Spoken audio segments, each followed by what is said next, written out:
Main road ఏదైతే వీరావస్థ నుంచి Penumantra related road ఏదైతే ఉందో మెదక్ జిల్లా చిన్నశంకరంపేట మండలం కామారం గ్రామ శివారులోని సర్వే నంబర్ 103లో పాత టార్ల నుంచి ఆయిల్ తయారు చేసే పరిశ్రమ ఏర్పాటుకు యాజమాన్యం చేపట్టిన పనులను గ్రామస్తులు అడ్డుకుని ఆందోళనకు దిగారు.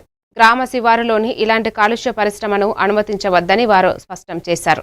ఇప్పటికే పరిసర ప్రాంతంలో ఉన్న పరిశ్రమల వల్ల కాలుష్య సమస్యలు ఎదుర్కొంటున్నామని గ్రామస్తులు ఆవేదన వ్యక్తం చేశారు. కాలుష్య ప్రభావంతో పంటలు ఎండిపోవడం, నీరు కలుషితం కావటం వల్ల పశువులు, మనుషులు తాగేందుకు పనికిరాని పరిస్థితి ఏర్పడుతోందని తెలిపారు.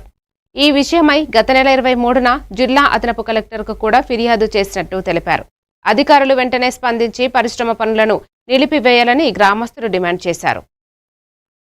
కలిగించే కంపెనీ ఇక్కడ వేయద్దని మేము ప్రభుత్వానికి తెలియజేస్తున్నాము. అడ్డుకొని ముందడికి వెళ్తామని మా గ్రామస్తులమంతా ఏకదాటిగా తీర్మానం చేసి చెప్పడం జరుగుతుంది. ఉన్నాయి ఇప్పుడు ఇంకోటి పడుతుందని మేము వద్దంటున్నాము. వద్దంటే కూడా ఇప్పటికి 2 సార్లు కూడా వచ్చినాము. ఇంటర్లేడు కలెక్టర్ ఆఫీస్కి పోయి వచ్చినాము. అయినా మళ్ళీ వచ్చిండు. మళ్ళీ పోలీసు వాళ్ళ బందోబస్తు తీసుకుని వస్తుండు. ఊర్లో అందరం అడ్డుకుంటున్నాము. ఆ కంపెనీ వేయద్దని మేము కోరుకుంటున్నాము. ఈ కంపెనీ వేయద్దని పశువులకు ఇబ్బంది అవుతుంది, మనుషులకు ఇబ్బంది అవుతుంది.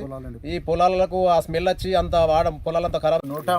103 సర్వే నెంబర్లో గల నూతనంగా టైర్ కంపెనీ నిర్మించడం కోసము ఇక్కడ పనులు ప్రారంభమవుతుంటే మా పొలం ఉన్నది. ఆ పొలంలో ఇప్పటికీ కూలి వాళ్ళు వచ్చి పని చేయాలంటే ఆ వాసనకు తట్టుకోలేక కూలి వాళ్ళు రావడం లేదు. శృంగవరపుకోట